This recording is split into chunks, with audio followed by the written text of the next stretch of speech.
Good morning বন্ধুরা, সবাইকে সুপ্রভাত। সবাইকে সাফল্যের দিশা ইউটিউব চ্যানেলে স্বাগতম। আজকে 31শে মের কারেন্ট অ্যাফেয়ার্স নিয়ে আলোচনা করব।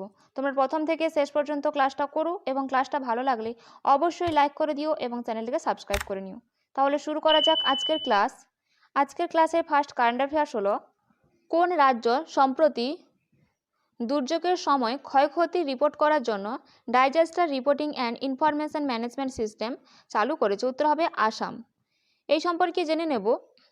আসাম দুর্যোগ রিপোর্টিং এবং তথ্য ব্যবস্থাপনা সিস্টেম চালু করেছে, যা দুর্যোগের কারণে সৃষ্ট ক্ষয়ক্ষতির সঠিক প্রতিবেদন এবং মূল্যায়নের জন্য একটি ডিজিটাল প্ল্যাটফর্ম।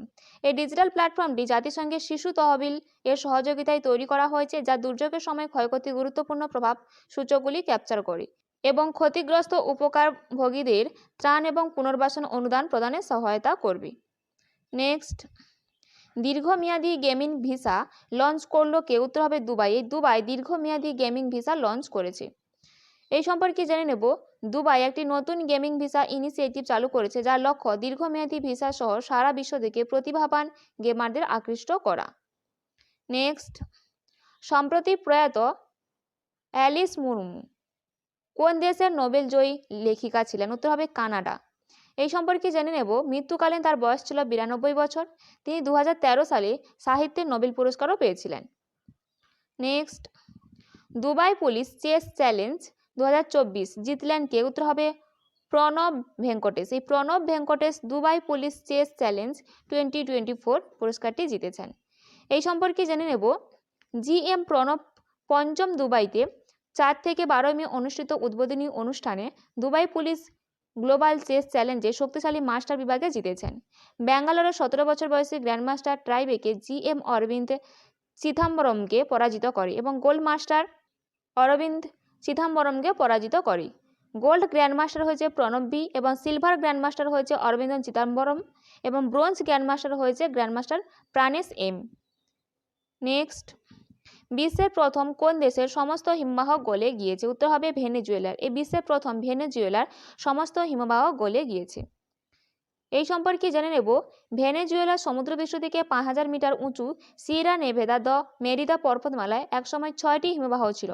জলবায়ু পরিবর্তনের ফলে 2011 সালে আগেই 5টি হিমবাহ গলে যায়।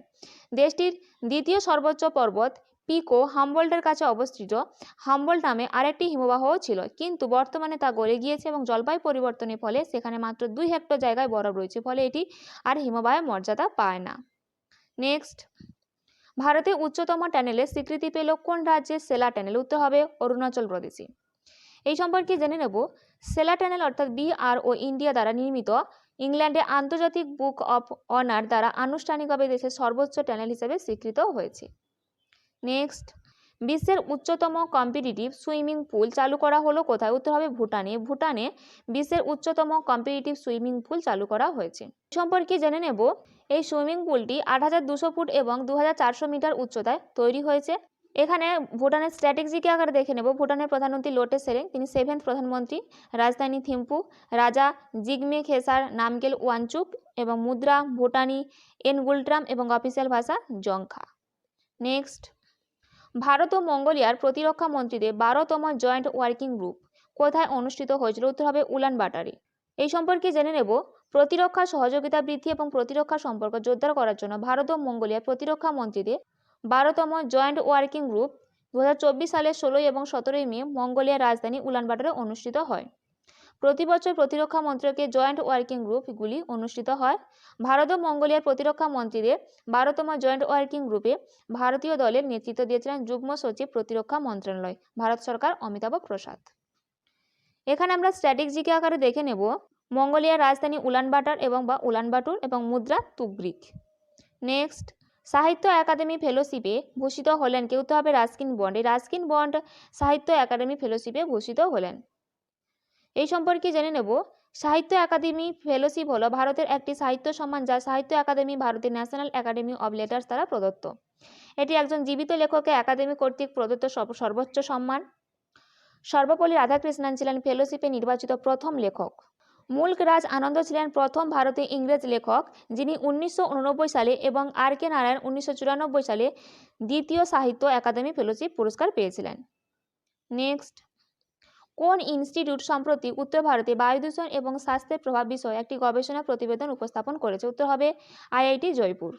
এই সম্পর্কে জেনে নেব।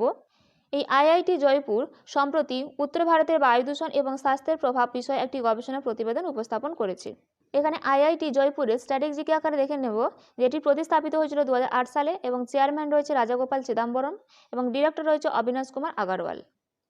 এই ছিল আজকের দিনে গুরুত্বপূর্ণ কারেন্ট অ্যাফেয়ার্স। এইরকম গুরুত্বপূর্ণ কারেন্ট অ্যাফেয়ার্স পেতে অবশ্যই সাফল্যের দিশা ইউটিউব চ্যানেলটিকে সাবস্ক্রাইব করে নিও এবং বন্ধুদের মধ্যেও শেয়ার করে দিও। তাহলে আশা করি আপকামিং কম্পিটিটিভ এক্সামগুলোতে কারেন্ট অ্যাফেয়ার্স নিয়ে কোনো সমস্যা হবে না। তাহলে আজকের ক্লাসটা এই পর্যন্ত।